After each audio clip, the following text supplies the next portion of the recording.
दोस्तों, आप सभी का स्वागत है हॉन्टेड बुक की डरावनी कहानियों में।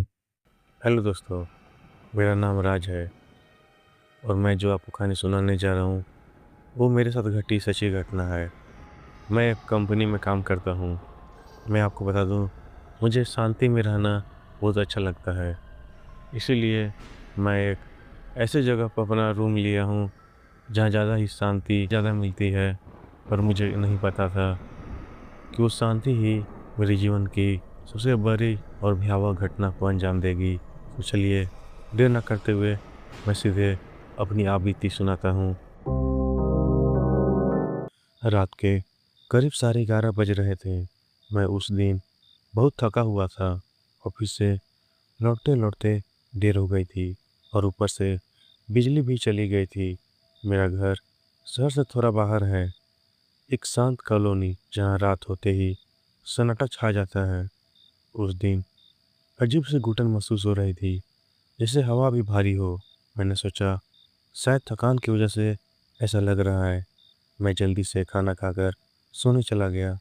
जैसे ही मैं बिस्तर पर लेटा, मुझे ऊपर वाले कमरे से हल्की हल्की आवाज़ सुनाई देने लगी।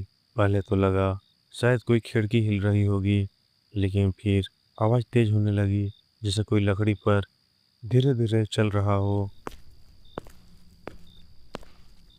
मैंने खुद को समझाया, कुछ नहीं है, हवा होगी, लेकिन दिल मानने को तैयार नहीं था। करीब 5 मिनट बाद आवाज़ अचानक बंद हो गई।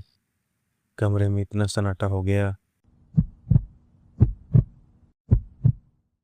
मुझे अपनी धड़कन साफ सुनाई दे रही थी। मैंने करवट बदली ही थी कि तभी मेरे कमरे के दरवाजे के बाहर किसी की चलने की आवाज़ आई। धीरे धीरे घसीटते हुए कदम।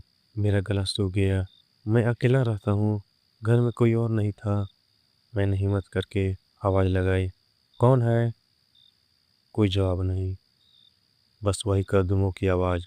अब वो दरवाजे के ठीक सामने आकर रुक गई और फिर धीरे धीरे दरवाजे पर खटखटाने की आवाज़ आई। ठक ठक ठक। मेरी सांसें जैसे रुक गई हो। मैंने फिर पूछा, कौन है? इस बार बाहर से बहुत धीमी आवाज़ आई। दरवाजा खोलो। आवाज़ किसी औरत की थी, बहुत धीमी, जैसे दूर से आ रही हो। मैं डर गया। मैंने दरवाज़ा नहीं खोला। कुछ सेकंड बाद वो आवाज़ फिर आई। मुझे अंदर आने दो। अब मुझे समझ आ गया कि कुछ ठीक नहीं है। मैंने चुप रहना ही बेहतर समझा। करीब 2 मिनट तक कोई आवाज़ नहीं आई। फिर अचानक दरवाजे के नीचे से किसी की उंगलियां दिखने लगी, सफ़ेद, लंबी, असमान रूप से पतली। वो उंगलियां दरवाजे के नीचे से अंदर आने की कोशिश कर रही थी, जैसे कोई अंदर घुसना चाहता हो। मैं डर के मारे जड़ हो गया। मैंने जल्दी से उठकर दरवाजे के पास रखी अलमारी को खिसका कर दरवाजे के सामने लगा दिया। उसी वक्त दरवाजे की दूसरी तरफ से जोर जोर से खटखटाने की आवाज़ आने लगी और फिर वो आवाज़ गुस्से में बदल गई। तुम मुझे अंदर क्यों नहीं आने दे रहे? अब आवाज़ बिल्कुल बदल चुकी थी। वो इंसानी नहीं लग रही थी। मैंने डर के मारे आंखें बंद कर ली और भगवान का नाम लेने लगा। करीब 10 मिनट तक वो आवाज़ आती रही। फिर अचानक सब शांत हो गया। मैंने सोचा शायद अब सब खत्म हो गया, लेकिन असली डर तो अभी बाकी था। करीब रात के 2 बजे मेरी नींद अचानक खुल गई। कमरे में ठंड बहुत ज़्यादा थी, जैसे कोई एसी पूरी स्पीड पर चल रहा हो, जबकि बिजली अभी तक नहीं आई थी। मैंने आंखें खोली और जो मैंने देखा वो मेरी ज़िंदगी का सबसे डरावना पल था। मेरे कमरे के कोने में एक औरत खड़ी थी। उसका चेहरा पूरी तरह काले बालों से ढका हुआ था। उसके हाथ बहुत लंबे थे और उंगलियां वही थी जो मैंने दरवाजे के नीचे देखी थी। वो धीरे धीरे मेरी तरफ बढ़ रही थी। मैं हिल भी नहीं पा रहा था, जैसे मेरा शरीर मेरा ही न हो। वो मेरे बिल्कुल पास आकर रुक गई, फिर धीरे से झुकी और मेरे कान के पास आकर फुसफुसाई। मैं अंदर आ गई। मैं अंदर आ गई ना? मेरी सांस रुक गई। मैंने आंखें बंद कर ली और फिर मुझे कुछ याद नहीं। सुबह जब मेरी आंखें खुली, मैं अपने बिस्तर पर था। सब कुछ सामान्य लग रहा था। दरवाजा खुला हुआ था। अलमारी अपनी जगह पर थी, जैसे रात में कुछ हुआ ही नहीं। मैंने खुद को समझाया शायद ये सपना था, लेकिन फिर मेरी नज़र दरवाजे पर गई। दरवाजे के नीचे लकड़ी पर गहरे खरोच के निशान थे और फर्श पर लंबी उंगलियों के निशान, जैसे किसी ने अंदर आने की कोशिश की हो। मेरा खून जम गया। मैं उसी दिन से वो घर छोड़ दिया। लेकिन कहानी यही खत्म नहीं होती। करीब 3 महीने बाद मुझे उस कॉलोनी के एक पुराने पड़ोसी का फोन आया। उन्होंने पूछा, तुम ठीक हो ना? मैंने कहा, हाँ, क्यों? उन्होंने जो बताया उसे सुनकर मेरे पैरों तले जमीन खिसक गई। उन्होंने कहा, जिस घर में तुम रहते थे वहाँ 5 साल पहले एक औरत ने आत्महत्या की थी।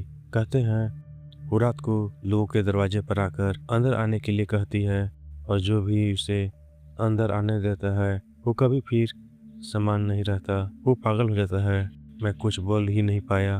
फोन काटने से पहले उन्होंने एक आखिरी बात कही, तुमने दरवाजा खोला तो नहीं था ना? मैंने धीरे से कहा, नहीं। लेकिन जैसे ही मैंने फोन रखा, मेरे कान के पास फिर वही आवाज आई, झूठ। और उसी पल मेरे कमरे का दरवाजा अपने आप धीरे धीरे बंद होने लगा।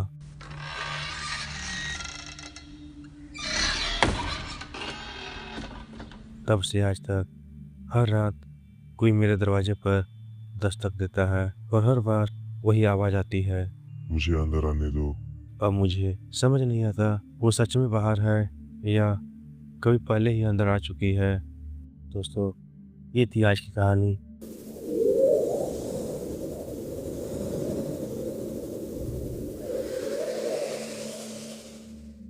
हेलो दोस्तों, आप सुन रहे हैं हॉन्टेड बुक की डरावनी कहानियाँ।